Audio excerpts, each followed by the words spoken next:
Hey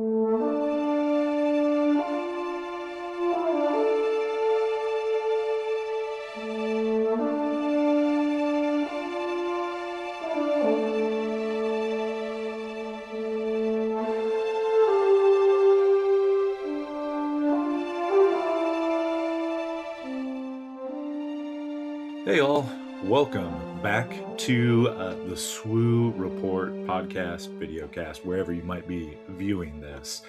I am getting this episode out admittedly a little later this week than I wanted to. This is the audio-visual companion piece to the article that I published on Monday on the swu.report website. So this is your Ashes of the Empire pre-release survival guide.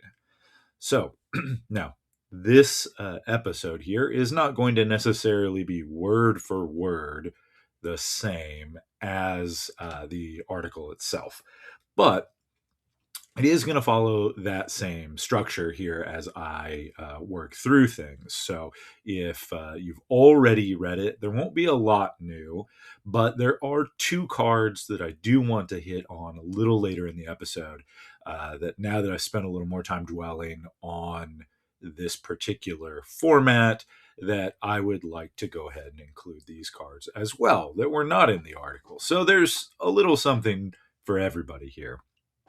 Now, one other thing I want to go ahead and knock out up front before we get too far into the show. Go ahead, like, subscribe, all that sort of thing. Keep me coming back to do this. Leave me a comment here or a comment on the website. That would be great. So let's keep both the podcast growing. If you are subscribing to it there, go leave it a review on iTunes or Podcast Addict or Pocket Cast, wherever you might be listening. Or if you are on YouTube, please like and subscribe to the channel. Okay, now that we've got most of that stuff knocked out, oh yeah, also don't forget to support the coffee page as well. You can find the link on the swu.report website. Okay, there we go. Now that we've got all of that stuff out of the way that I don't love having to do, but hey, the world is what it is. We've got to do it, right? Now we can jump in on Ashes of the Empire pre-release. So, what is a pre-release? Now, if you're brand new to things, this is going to be a great part for you. If it is something you're already familiar with, you might skip ahead a little. So, pre-release is a special event done a week before a set is readily available for purchase at retailers. So, it gives players an excuse to come together to meet up for a, let's say, competitive but casual event.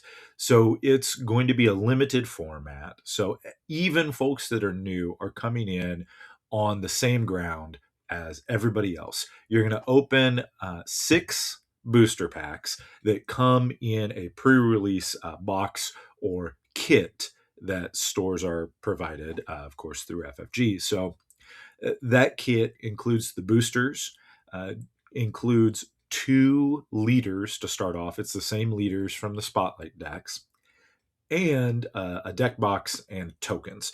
So you can be completely, totally new to Star Wars Unlimited and start right here. And you're going to be on exactly the same playing field as everybody else. So you're going to open up those 6 packs. You're going to work out the stuff that you've got and build a deck right then and there. So that's a 30 card deck, smaller deck than constructed at 50, which gives you a little more flexibility in what you need to use, what you have to use. You don't necessarily have to stretch quite as far, right? Now, there are a couple other interesting perks about a limited format. In a constructed game, if you have a card you want in your deck, you are capped at a total of 3 copies of it in your deck, right? In limited, that's a little bit different. if you happen to open 4 copies of a common that you want to play, or 5 copies, whatever the number is, or really whatever the rarity is, you are allowed to play all copies of it that you opened in your pool. So it is possible, maybe not likely, but possible you could get some really interesting, very consistent decks, at least in regards to, say, a particular card, because of that. Now, there's something else as well that's important about this, and that has to do with your card pool. So that whole pool that you've got is also essentially your sideboard. So there's no restrictions there. So if your deck is just not really working for you and you decide you want to change it up completely before the next game or before the next round, even, it's a little more flexible than true sideboarding. You can go ahead and change up your whole deck. Maybe you started off with a heroic Mandalorian green deck. And you decide that's just not working for you. And instead, you need to switch it to, I don't know, a villainous Palpatine green deck because you also had a lot of yellow cards. You can go ahead and do that and give that a try. So it lets you be experimental. It lets you really try to work out what you need to do. So let's get moving to Ashes itself, or as you may see it written out most of the time, just as Ash, ASH. That's the set abbreviation for this particular set. So there's a couple new mechanics in this set that we're going to need to cover because they are also very prevalent and important in the pool of cards as you're looking at them. The first one is that there is a new token type in this set.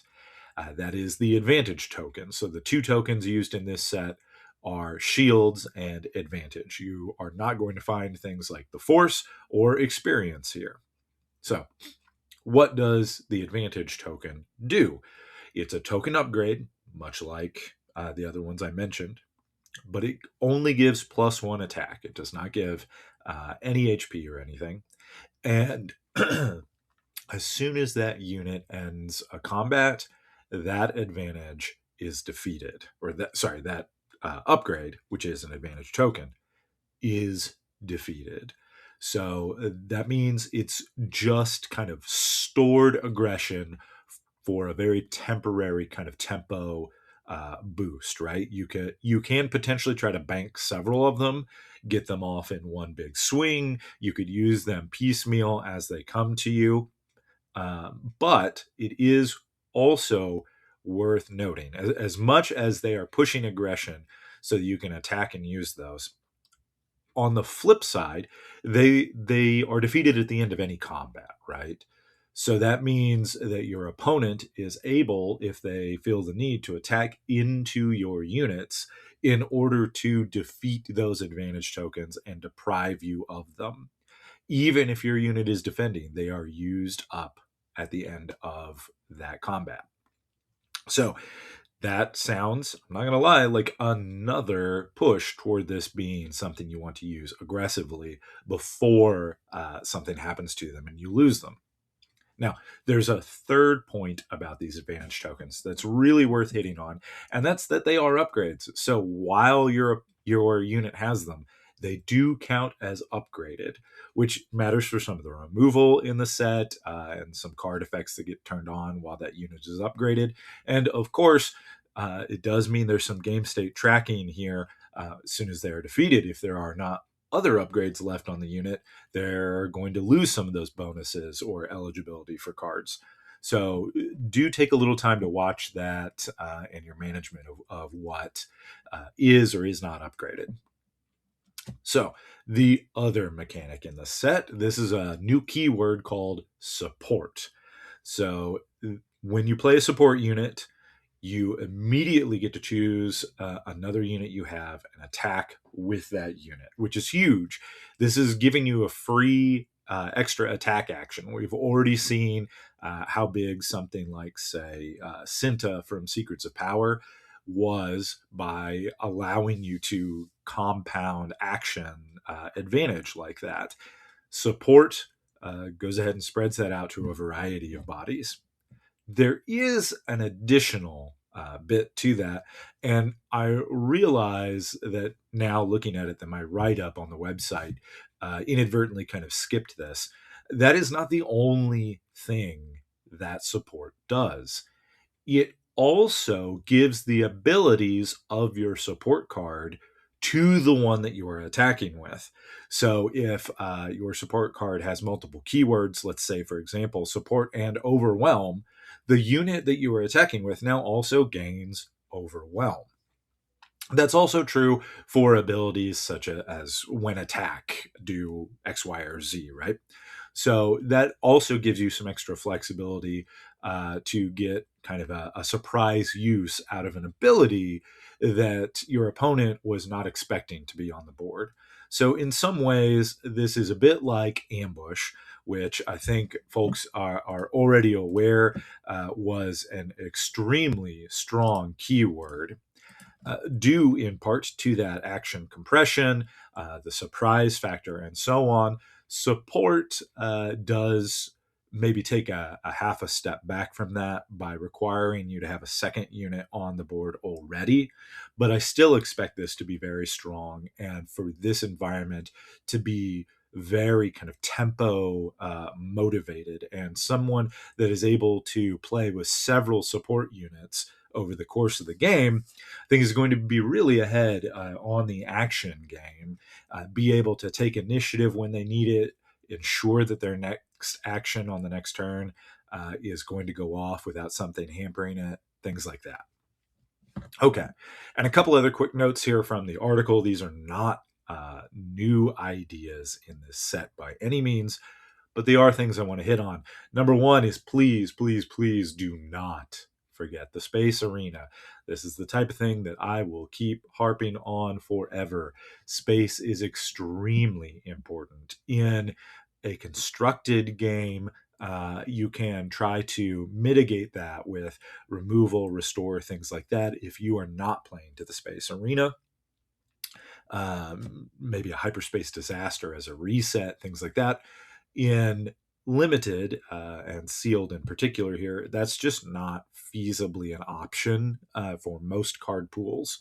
So do make sure you are playing things in your deck into the space arena so you can contest it when your opponent does it. And if they don't, hey, you've got free damage headed straight to base, which even if it's a pretty mediocre unit, I think we all know that's still a clock your opponent is going to have to deal with. Now, the final note here is about bases. In the prior set in Lawless Time, we had some ability bases, of course, with the splash effect. In prior sets, we've had rare bases with unique special abilities. In Ashes of the Empire, we have returned to just plain generic 30 health, no ability bases.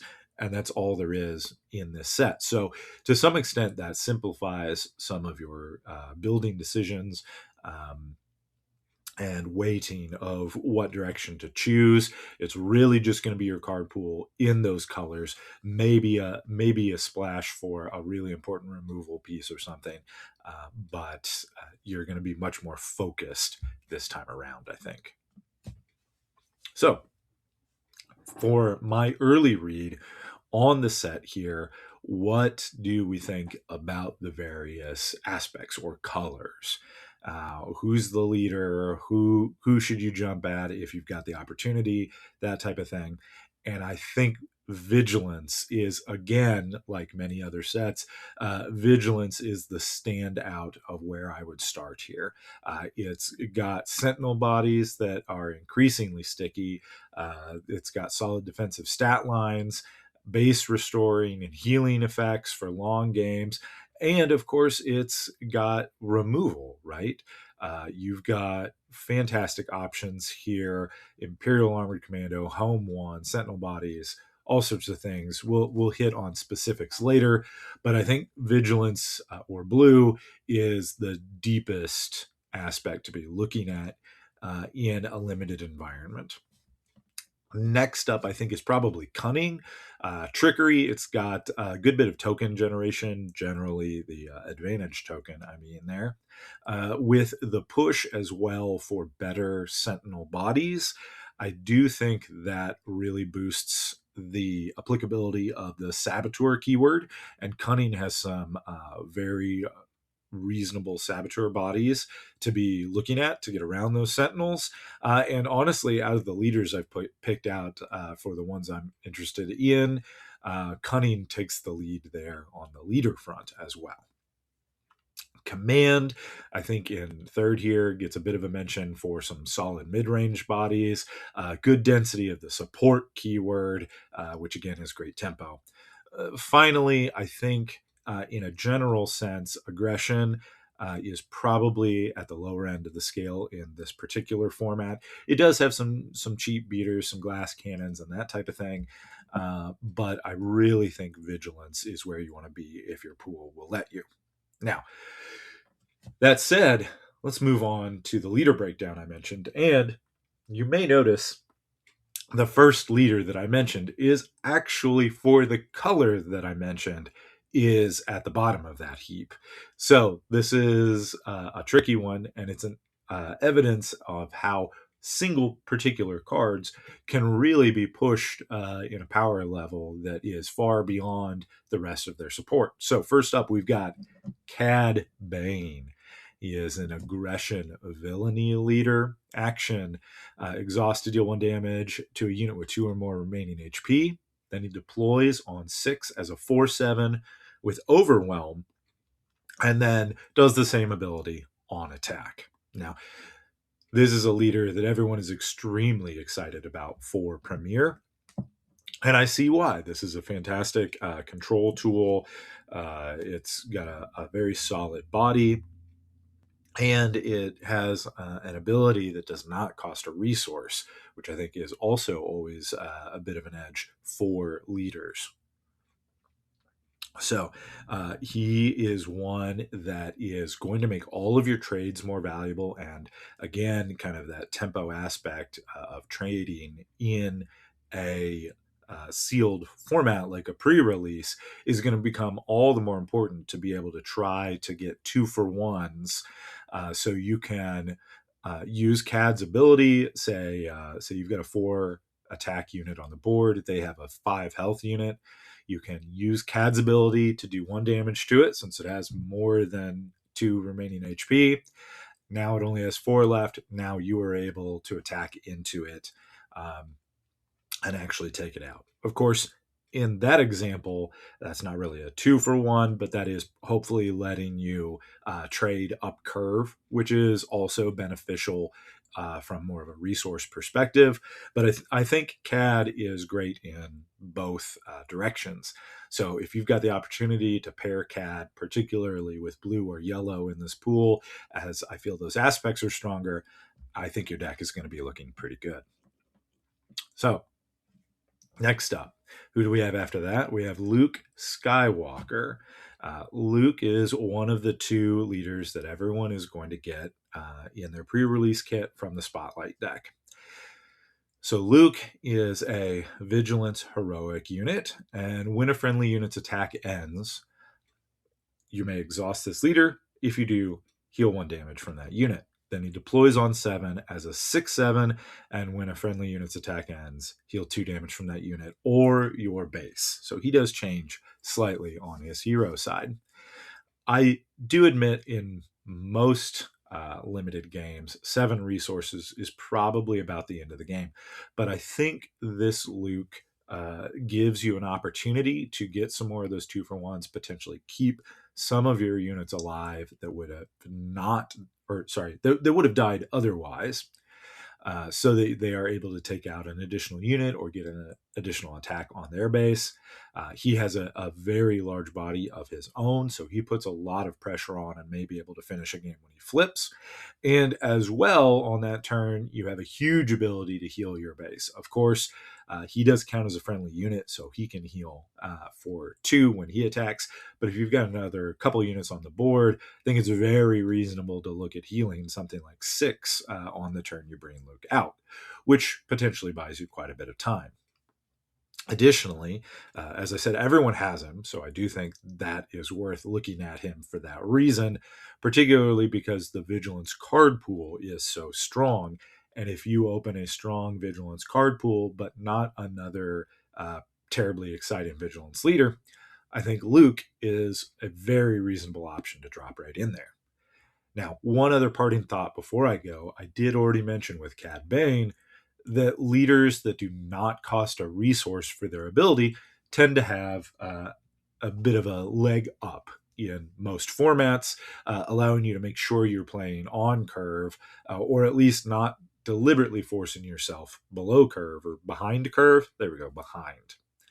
So Luke already has that benefit, but he actually has another benefit, which is that his ability is not an action itself.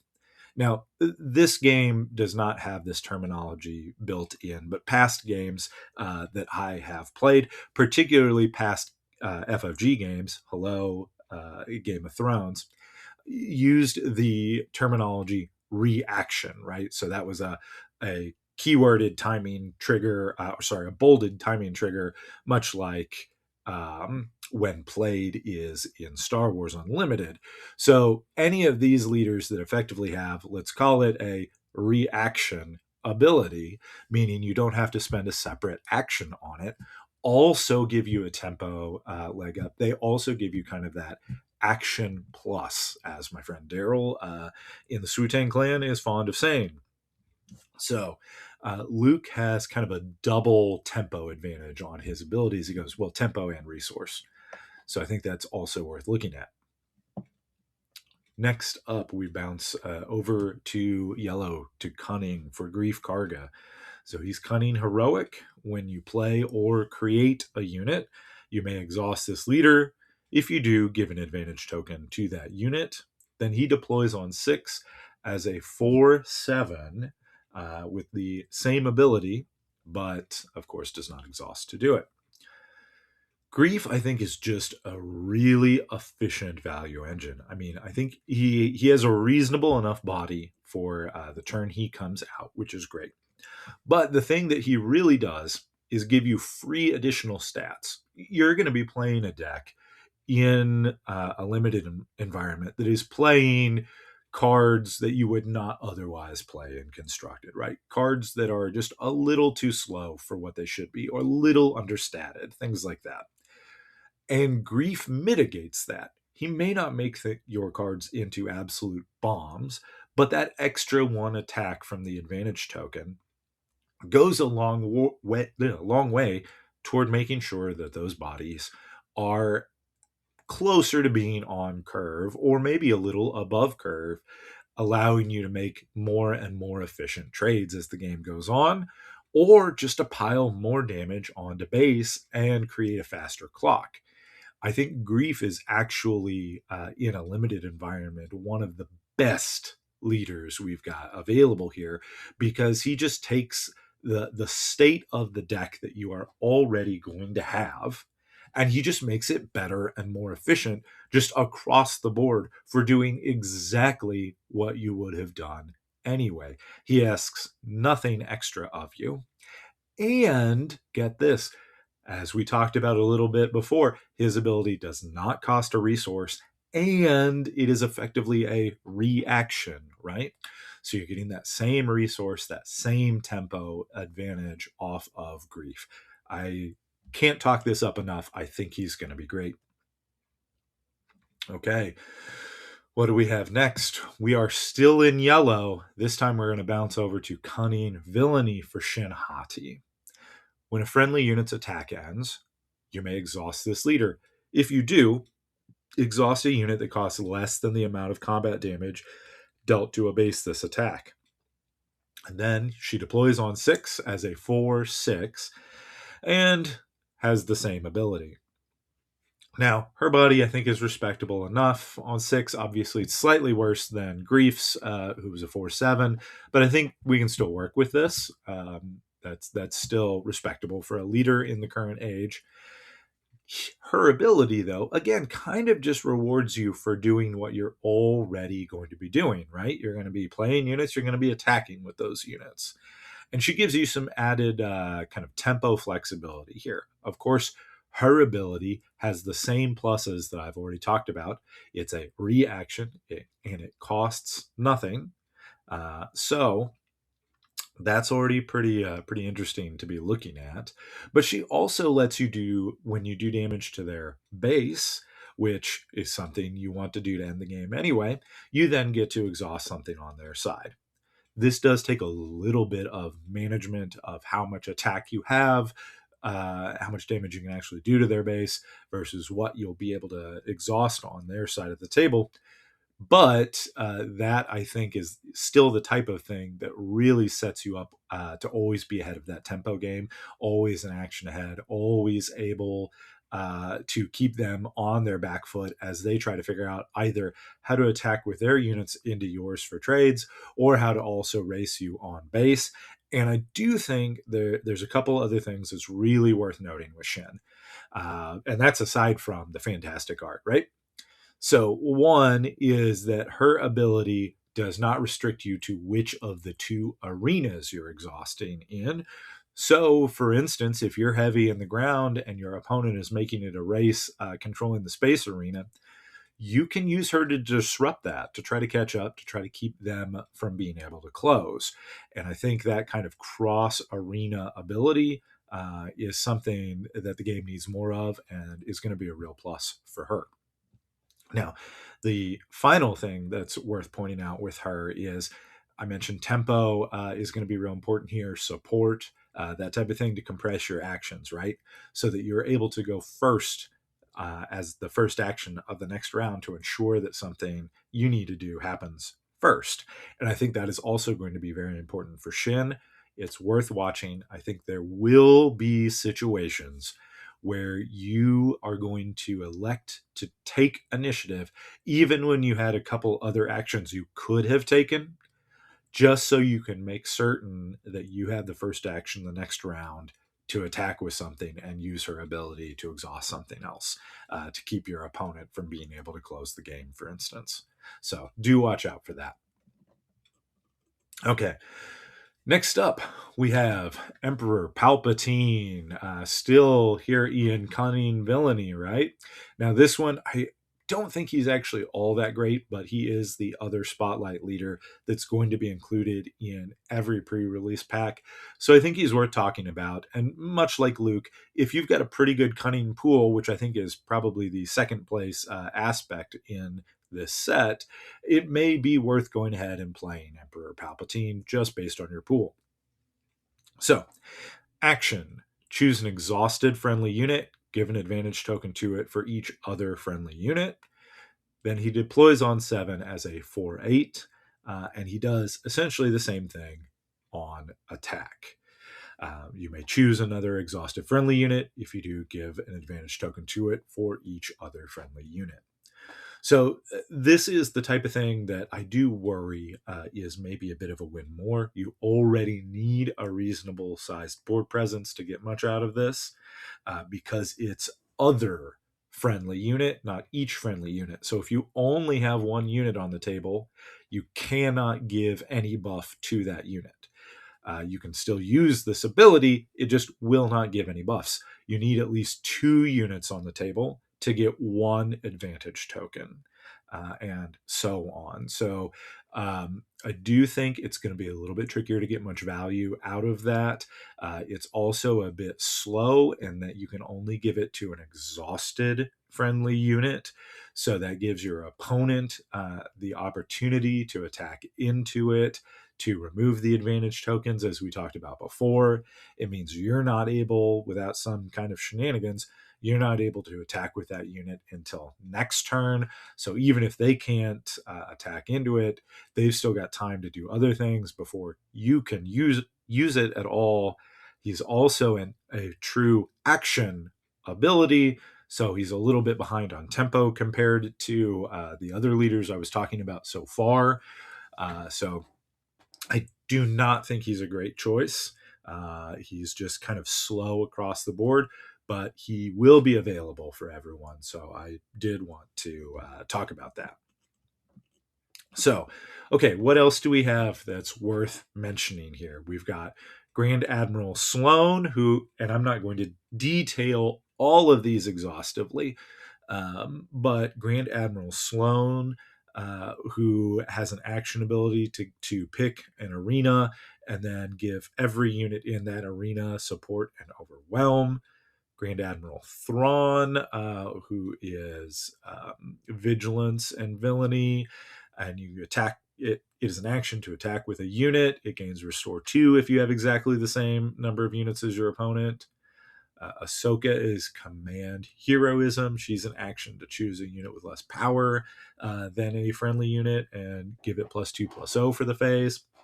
And then Balin Skull is a vigilance villainy action. Pay 1, give a friendly unit +2/+2 for the phase if it's the only unit you have in that arena. So all of these, I think, offer interesting value abilities. They are in colors that I think are okay, but I kind of mostly put them in a second tier here, where there's a little bit of extra work that you need to do. They're all regular actions. They all do things like give a buff, and now your opponent has an action before you're actually able to use that character. They take some extra micromanagement of what you have in a particular arena, or even attempting to exactly match your opponent on total units. I don't think they're necessarily bad, and some of them just have very reasonable stats for the turn they come out. But I do just think they're going to take a little bit more management, be a little bit more off on tempo compared to the other ones I wanted to highlight. The final 3 that I'm going to hit on are the ones I'm going to advise you guys to probably stay away from in a limited environment. That's Bo-Katan, Kryze, Moff Gideon, and Grogu. All of these really benefit from a constructed environment where you can really lean in on a particular thing you want to do with them. A couple of them, Bo-Katan and Gideon, have kind of these typal effects, Mandalorian tokens or Imperial specifically, to really power them up, or Grogu needs really specific cost density of 4 or more, which is obviously kind of mid-game for a limited game. So I just think these are not going to have the pool needed to utilize them in a deck pretty much ever. So yeah, I would stay away from these. So next up, quick word here about rares, bombs, legendaries, that sort of thing. We're not going to talk about those as we go here. They are, by virtue of their rarity, cards you may or may not see. It's going to be very hit or miss. Do consider ones that you get for your specific deck, but when discussing an overall strategy, they're going to be too sparse for us to realistically consider and talk about here. So if you got something awesome, if it fits your colors, congrats. Slam that into the deck. Enjoy the ride.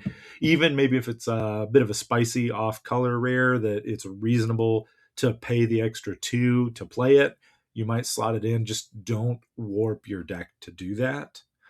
And hey, if they're all just mediocre, don't sweat it. The bulk of everything you win and lose off of the uncommons and commons in sealed anyway. So let them tell you what you're going to do with your deck. All right, let's take a look at some of the cards now. The uncommons that are really going to push a game here. We've got Home 1 at the top of the list. It's a Vigilance Heroic 8 cost for 7/10. Sentinel, and when played, heal all damage from each friendly unit.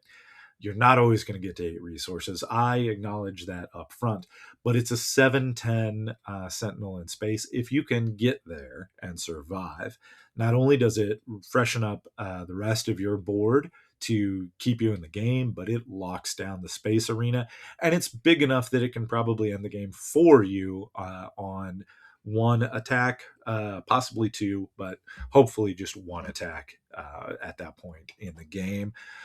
It's definitely, I think, one of the biggest, kind of scariest bodies available at Uncommon that is still kind of in an attainable place to play. So at 8, that's still, like I said, a real cost here. So don't sweat it if it needs to be resourced or something. Don't bend yourself over backward trying to get to 8 to play it. Next up, we've got Kira in Just Cunning. She's a 7 cost 7/9 who gets -1/-0 for each card in your hand. But when played, you may discard a card from your hand, and if you do, deal 3 damage to a unit. So let's already talk about the kind of cost rate here is phenomenal for that amount of attack, right? Sure, she's probably going to have some minuses due to cards in your hand, but also she you play her late enough that your hand is probably a little thinner than it would otherwise be. So I think it's very likely for her to probably be a 7 cost 7/7. Certainly once you have discarded a card from your hand, which means, she's removal as well, right? Not only is she a huge body that your opponent will have to deal with that can end games in an attack, but she also can potentially remove something on their side of the board. And as I talked about with Shinhari, Kira can go across arenas. So that is even bigger, I think, in this type of game to have removal that flexible. I think she will help you really shore up some weaknesses and close things down when you really need to. Next up, Scorpionic Annihilator Droid. It's a 6 cost cunning and command. We've got one of our dual aspects here. It's a 5/5 with Sentinel, Shielded, and Overwhelm. This is one of the sticky shielded bodies that I was talking about before. Again, it really pushes vigilance in that direction, though obviously you have to have command to pair with it. The 5/5 for 6 is maybe not the best stats, but I think it's reasonable. And when you also consider that it's shielded, it plays as though it had quite a bit more health than that, right? So your opponent is going to have to attack into it.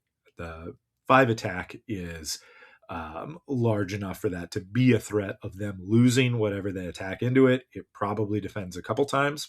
Or if you need to finish a game yourself, that Overwhelm lets you turn it back the other way. Try to make sure that you're doing some damage to base when you attack. I think this is efficient at kind of that top end. All right, next up, Halo. That is a 5 cost cunning 4/4. Again, not a great rate there to have cost higher than attack and HP. Kind of an unassuming ability, but it's got support, which I've already talked about is really solid tempo ability. And when attack ends, if the defending unit was defeated, give a shield token to this unit. So it can keep itself alive. If you can keep killing things, it can help you keep the space lane clear and keep shielding back up so that it can keep doing its thing. But also it's great that support grants that when attack ends ability to whatever you attack with the support.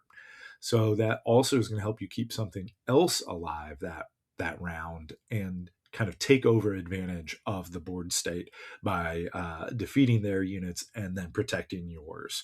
I think that could be a really clutch surprise play to be able to shield up and protect something on your side. Next up, we've got Trask Walker. This is another one, probably a little better in constructed, I will admit. But that is an 8 cost 5/9. The absolute butt of a body here, just a wall, right? That opponents would have to attack into for days to get rid of. And when played / on attack, choose a unit in your discard pile that costs 7 or less. Either put that card in the bottom of your deck and heal 3 damage from your base, or return it to your hand. The attack is reasonable, but not great here at 8 cost. It is not a fast clock on your opponent by any means, but it keeps you alive and offers some cost advantage, or some card advantage options here. It could really help you stabilize a board or get some threats back that you need to try to finish off the game. Again, I think much like Home 1, it's kind of at that edge where I would be including it, and in the games that support it, I think it could be really clutch, but don't bend yourself over backward trying to get to 8 no matter what. Next up, we've got the Cyborg Mech. This is a 6 cost aggression villainy, 3/7 with grit, and when played, either deal 2 damage to an undamaged ground unit or 5 damage to a damaged ground unit. So, not a great attack right off the bat, but grit means if they try to attack into it to remove it at all, you're almost certainly now able to attack with it for a huge amount after that. And the when played ability is some awesome removal on its own, right? There's going to be some weaker units that you can just tag out with the 2 damage. Maybe some bigger stuff. Maybe you get the opportunity to pair it with CAD so that anything you've already gotten at least 1 damage on, you can now completely knock out with the extra 5 damage. And I mean, I'm not going to recommend this most of the time, but bare minimum, if you just need a body with some attack on the board, you can do the 2 damage to itself and you get a 6 cost 5/5. I wouldn't always recommend it, but it's an option. So let's see here. I did pull up another couple cards. I think they're common, so we'll wait to get to them. On the rest of the uncommon front, are there others that are worth playing? Sure. This particular guide is not here to go over every single card in the card pool and see what happens, but I'm going to give you a few kind of framework pieces to take a look at when you're deciding about your uncommons and what to include. So some highlights to be looking at if it does one of these things. So if it removes an opposing unit, if it provides an above rate body, so stats better than that cost, it has a way to generate advantage tokens repeatedly, or it has support for effects in this set, or finally, if it's in space. Again, I said I'd keep hammering on that. So all of those, I think, are good criteria, good shortcuts, kind of rules of thumb about deciding whether you're going to include it. Next up, we've got the commons. Now, these are what are really going to define your deck. These are what you're going to open the most of. So first up, we've got some of these sticky bodies. We've got the Imperial Armored Commando, 4 cost, Vigilance and Villainy, 4/3 with Sentinel and Shielded. Just efficient, solid keywords on this body. Some of the same arguments apply here that I made about Scorpinek. And that's that Shielded on Sentinel is already huge. This is a very solid rate for attack here. This is a body that's really going to muck up the ground and make it annoying for your opponent to actually get damage through to base without losing potentially multiple units on their side trying to get through it. Next up, we bounce over to Cunning Villainy for Emperor's Champion. It is a 4 cost, only a 3/5 with Shielded and Saboteur. Now, I admit that 3 cost looks a little unassuming. Pardon me. It is not doing a ton of damage to your opponent when you attack with it. But Shielded and 5 health is just such kind of an awkward, annoying stat line for your opponent to remove without some sort of, say, event that just defeats a unit, no damage dealt. This is the sort of thing that is awkward to trade into. Obviously, you have to get rid of the shield. Then you also have to get through 5 health, which is just a lot for the amount of damage it does. It's kind of puts your opponent in a frustrating spot to have to choose to get rid of it versus doing damage to your base. Now, the other thing here, and this is the one that I think is what really puts it on my radar to look at in this set is the Saboteur, which gets you around your opponent's sentinels, like that Imperial Armored Commando we were just looking at. I think I think Sentinel is very prevalent, and because of that, Saboteur stock has really gone up this set. So a Saboteur with a reasonable, if not great, attack that is just kind of frustrating for your opponent to bother to get rid of, I think is going to low key really be clutch here for people. Okay, next up we got Blurg. We're going to bounce over to Command for 3 cost, 3 attack, 4 health with support and overwhelm. You may notice most of these comments just kind of have a pair of keywords. And at that rarity level, I think that's efficient. That's kind of to be expected. That's very reasonable for us, right?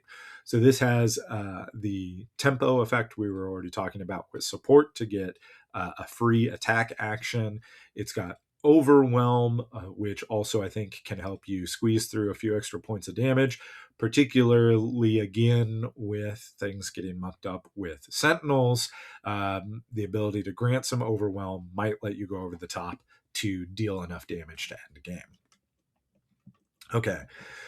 Then we've also got the Trexler Armored Marauder in Vigilance. That is a 6 cost, 5/6. Stats are great, are okay, not great. They're beefy enough. But that grit that it's got is going to help punch that up even higher if your opponent bothers to try to tack into it. It's still a reasonable enough clock on their own, but if they try to trade and can't do it in one action, you now are probably doing a lot of damage back. And the real kicker, when played, you may give a shield token to a unit that costs 3 or less. So if you've got anything else still sitting around on the board that's at a smaller size, this lets you shield up and protect it. So I think this has got a lot coming for it. Reasonable body, reasonable clock, some extra protection for something else to generate some additional card advantage. I think this is really solid. Now, I'm going to go ahead and slot in here a couple of the commons that I had not previously talked about that I think are worth kind of adding to the discussion now. One is the Helix Starfighter. That's cunning, 4 cost, 3/3. Not great stats, though. Space does often seem to suffer a bit of a stat penalty by virtue of being, for most of the game's consideration, kind of an off arena. And then it has, when played, if an opponent controls a space unit, give a shield token to this unit. Otherwise, give 2 advantage tokens to this unit. So if your opponent is also trying to contest you in space, they were smart enough to read this guide and go in on space as well, then it shields up so that you can hopefully make an extra trade, keep your stuff alive so you're able to put more pressure on or whatever. And if they did not, it just gets a couple advantage tokens so that you can hit even harder to base for a turn and start turning this into a bit of a clock. So I think that's worth watching, especially as a common. I think I have a gut feeling that this is going to overperform. All right, and next up, this is the one I'm really kicking myself for not dropping into the initial article. This is the 6 cost aggression imposing Scout Walker. So it's a 4/6. So again, reasonable, not overrate stats for 6. But when played, you may deal 3 damage to a ground unit. If it's defeated this way, give 3 advantage tokens to this unit. So again, we've got a body with attached removal on it, which I think is so huge to try to generate what card advantage you can in a limited card pool. And if you are actually able to use that 3 damage as removal, then this gets 3 advantage tokens.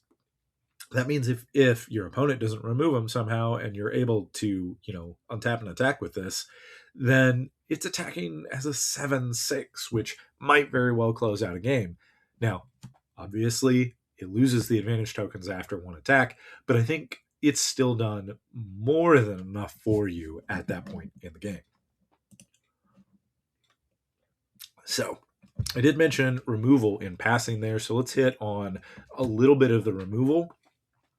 Probably no big surprise that the best options, I think, are in Vigilance. We already talked about why Vigilance, I think, is the best aspect in this set. So, Foundling Rescue, 4 cost to defeat a unit with 2 or less remaining HP, then create a Mandalorian token.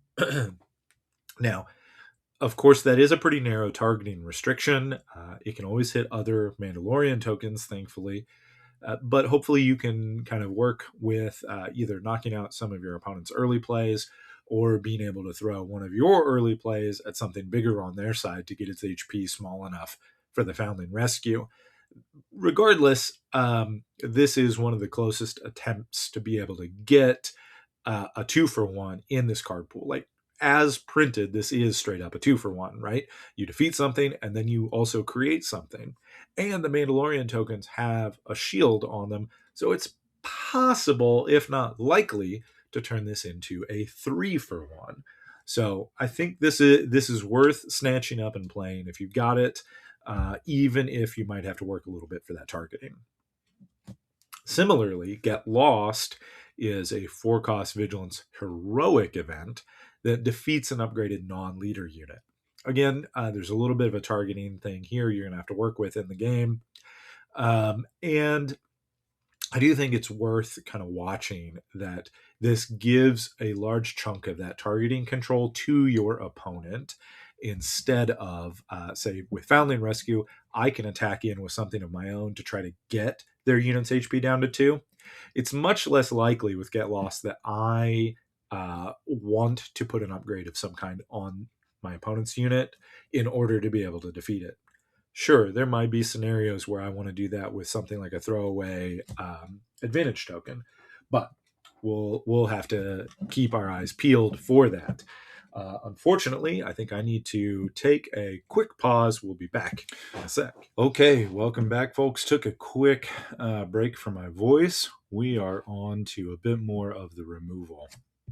Next up, we've got Grassroots Resistance. Now, this is a card we've seen in other sets. It's a 4-cost heroism only event. Deal 3 damage to a unit, heal 3 damage from your base. It's popped up a little bit in some constructed heroic Lando shells, but here in a limited format, I honestly think it's some pretty good value. You get removal, you maybe buy yourself an extra turn worth of healing on your base. I think this is a very reasonable option for you. Next up, we've got Hold Them Off. This is a command event for 4. Choose a friendly unit. That unit deals damage equal to its power, divided as you choose among any number of units in its arena. So this is kind of the ghost, shall we say, of Overwhelming Barrage. So you let your unit deal damage and divvy it up to try to remove multiple units. But we've got a couple hangups here that I think make it noticeably less strong than Overwhelming Barrage, even if this is 1 resource cheaper. So first up, we are no longer getting the +2/+2 bonus. That means we're less likely to have spare damage to spread around to defeat multiple units. It also means one of the additional benefits of Overwhelming Barrage was that it also gave that unit +2 health, which meant your opponent then was not able to attack into it to remove it as easily before you attacked with it to put that +2 attack to use. So we don't get that boost either to the unit's survivability for the turn, nor to its damage output for the turn. And Hold Them Off is limited to just the arena your unit is in. So I think there's a lot of limitations here that make this much worse than Overwhelming Barrage was. But I think it's still one of the better options in the set to maybe try to knock off a couple smaller units. And again, this is a good argument to diversify your arena presence so that you can make sure Hold Them Off is able to target whichever units you actually need. Finally, in the removal realm, we've got Turning the Tide. It's a 3-cost command event. Choose a unit, deal 1 damage to it for each friendly unit. Again, this is the type of effect that really benefits a go wide sort of board. I don't know that you're going to be able to go particularly wide in this set, but units are at least stickier than they used to be in a lot of ways. So I think there's a good chance that this is pretty easily a 3 cost, do 2 damage. I think it is very feasible for it to be a 3 cost, 3 damage. And we've certainly seen a variety of aggression events in that realm that were playable even in constructed. So I think in limited, this may really help you take a little bit of an edge off to finish off some units. I think really the units it finishes off are probably going to be very similar to the Foundling Rescue as far as what it's able to finish off, right? 2 remaining HP. But this is also 1 cheaper. But it also doesn't create a Mandalorian token to leave on your board. So it is what it is. Removal, I think, is noticeably weaker this set or directly tied to units. And we already talked about the strengths of some of those units earlier that have removal tied to them. Now, also, before we go, I do want to spend a little bit of time hitting some space units that I think are going to be worth keeping your eyes peeled for in your pool. First up, we've got Unsanctioned Patrol. It is a 4-cost cunning for 4/4. Support and Saboteur. Again, the double keywords. Again, we know support is going to be great tempo, giving us a spare attack action. This also has Saboteur, which, as I said, I think is going to be huge this set to get around Sentinels trying to muck up the board to keep you from finishing off your opponent. So, of course, it can get around some in space, but honestly, ground is going to get gunked up with Sentinels much more easily in this set. And the Unsanctioned Patrol's ability to grant something on your ground, Saboteur, so it can just go straight through those Sentinels and straight to base, I think could really be clutch here. In fact, that support attack may be what lets you finish off several opponents when they were not expecting it, when they thought they had stabilized by, say, dropping an Imperial Commando, and now you're able to just go straight through, straight to base. Next up, we've got the 5-cost command-only Fang Fighter Squadron for a 5/5 with support. This does not even have the double keywords. Admittedly, this is not one of the most exciting comments, but I think it's a really solid role player, especially for space. I think this is on curve 5 for a 5/5. It's a respectable enough threat in space that if they don't answer it, it can finish them off pretty quickly. So keep that in mind if your opponents have not respected the arena split as well as they should have. And again, support, tempo play. It's probably not ever going to see constructed play, but I think it's going to be a very reasonable include in limited. Finally, in this chunk, we've got the Danger Squadron Wingman. It's a 4-cost aggression and heroic for a 4/5. And on attack, you may give an advantage token to another unit. So if you kind of squint at this, it's sort of 4 for a 5/5. Yeah, you've got to have another unit on the board, but it's giving you 5 worth of attack when it adds that advantage token. And frankly, 4 for a 5/5 in space is a phenomenal rate. That's way above curve because space normally seems to suffer a bit of a penalty to that type of stat effect for cost. So I think this is great. It's going to be able to let you spread that attack around where you need it, either to put more pressure on or maybe to make one of your other units big enough to trade with a different unit that's a problem for you. It even potentially has the combo of you giving that advantage token to an opponent's unit so that you can come back up here and then hit it with a get lost now that it's upgraded. I wouldn't recommend that in most situations, but it is a possibility. All right. Next up, we've got some of those kind of glass cannons I was talking about. There are some options here for some cheap pressure to push your opponent with a more aggressive game plan, depending on what you've got. One of the stars of that game plan, I think, is going to be the 3-cost heroic only Yellow Aces Bomber. Now, it's just a 2/4, but it does have support, as we've mentioned repeatedly. And on attack, if this unit is upgraded, deal 2 damage to a base.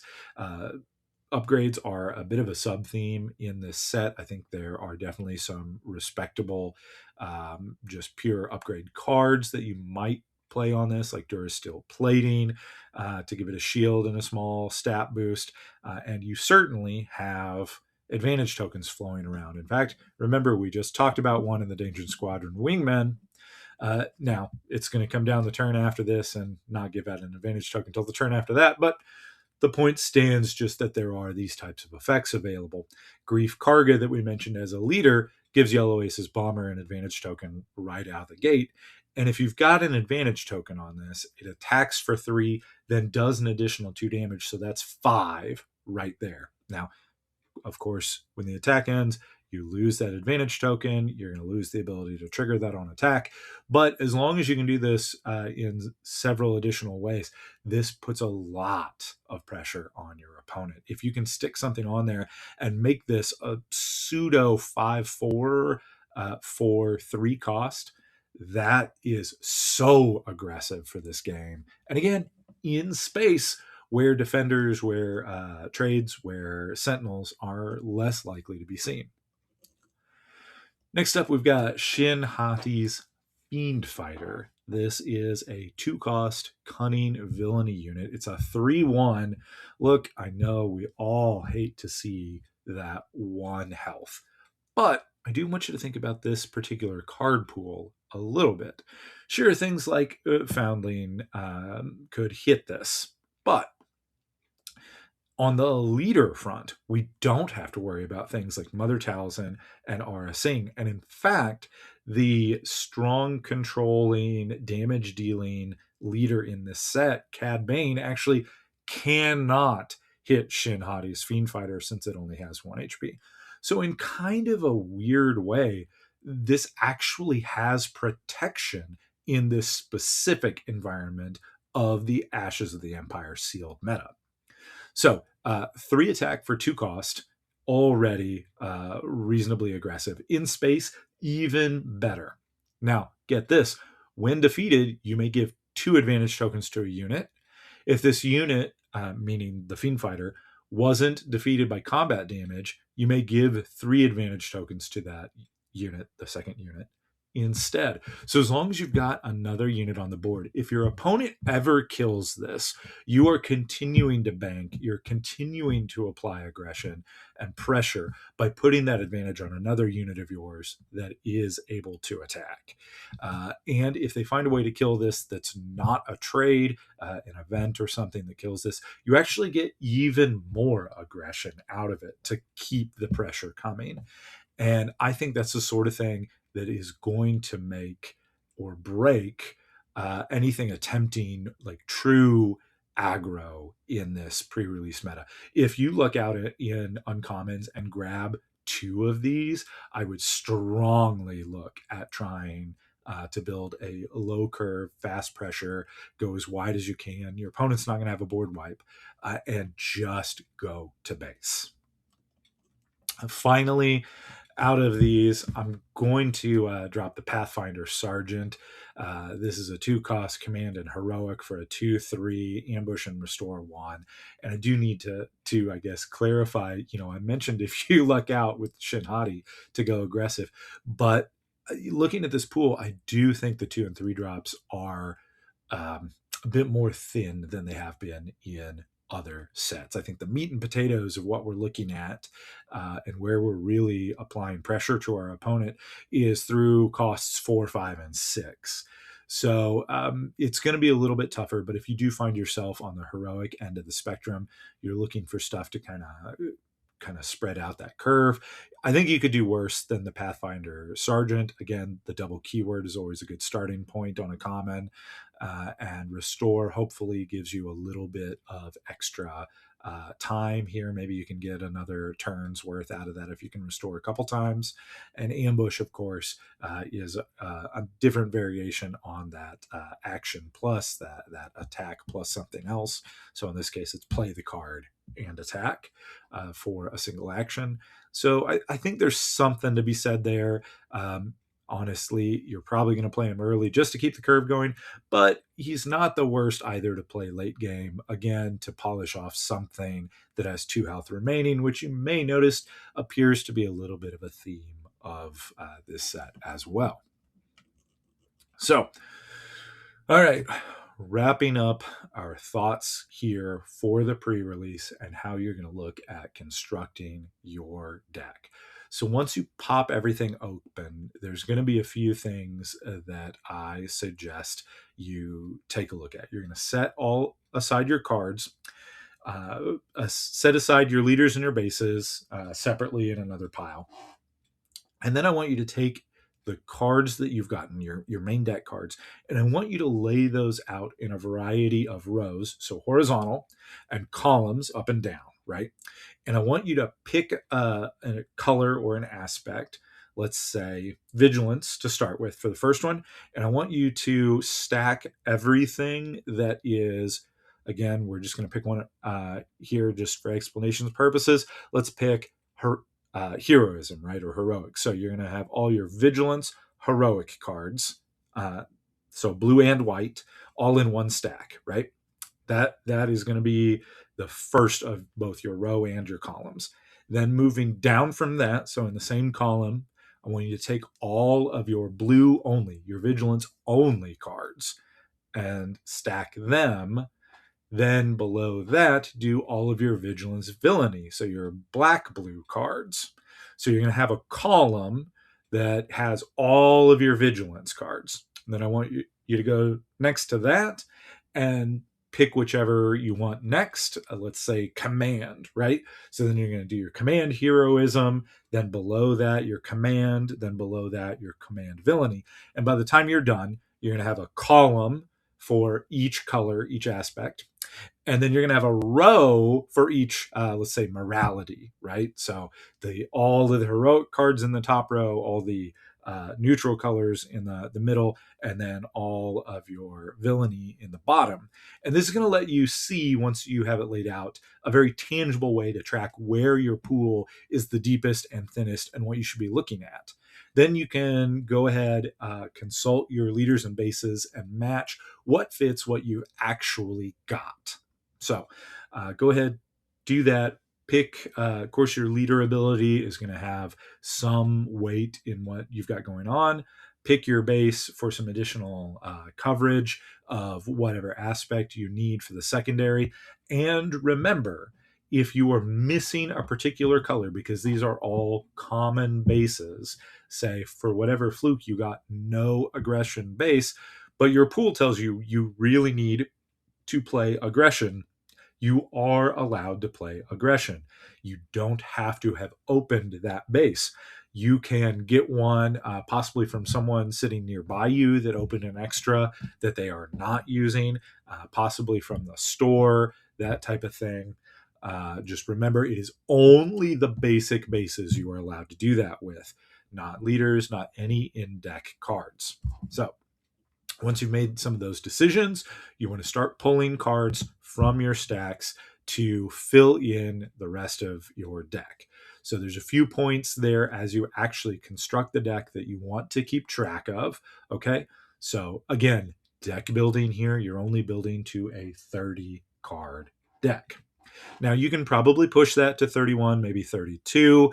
I probably would not go further than that. In limited, consistency does noticeably start to suffer, and this is not a format where you have, say, 3 of a really important card. So the further you put yourself off of drawing anything that is particularly strong in your deck, the worse that's going to be. This is definitely a format that rewards keeping your deck tight.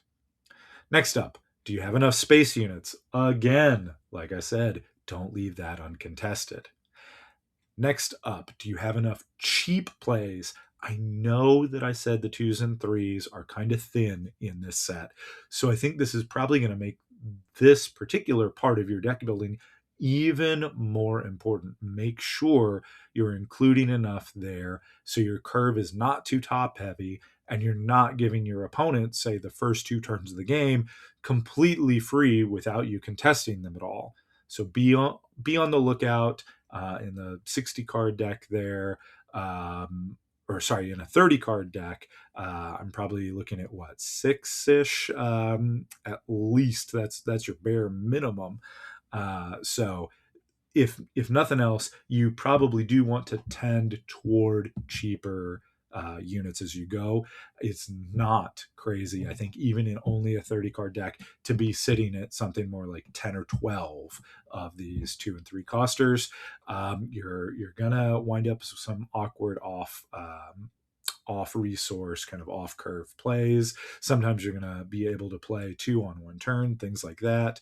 Just I think be more willing to skew lower there rather than trying to make sure you play all of the Kiras and the home ones that you manage to open. So, final thought, do you have a couple pieces of removal? This is the spot where I would urge you to go ahead and look at splashing, even if you're going to have to pay 2 extra for it off aspect. Removal really can be worth it. So keep your eyes peeled. If your pool told you you really need to be in vigilance cunning, but you opened 2 of I don't know, 2 turning the tides, that is a card that I think is going to be really worthwhile to still go ahead, pay 5 for, and remove your opponent's stuff especially when they are really not expecting you to play that. That type of thing can really turn games for you. So there you have it, folks. That is the end of the SWU Report pre-release guide.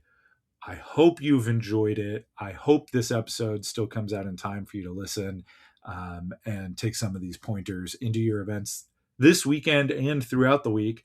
I don't know if other places are doing this as well, but I noticed here locally in Springfield, Missouri, the weekend is a bit lighter of events than I expected, and several stores have actually shifted their pre-release event to their regular weekly play night for later in this week.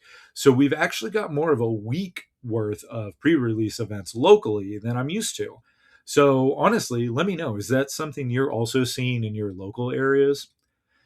Anyway, thanks for joining us. Again, I'll say check out the website, give this video a like, subscribe to the YouTube channel, subscribe to the podcast, give us a review on iTunes or Podcast Addict or whatever your service might be, Spotify, YouTube, the like. And let me know you're enjoying the show and you want it to continue. And finally, if you want it to continue, especially since I've started doing video and podcasting and all, my costs have gone up from the pretty minimal monthly charge for the web hosting. Now we've got some software costs, some additional storage costs. So please do consider supporting the Ko-fi page. So anyway, thanks again. I know I said it like 3 times. So truly, at this point, may the force be with you.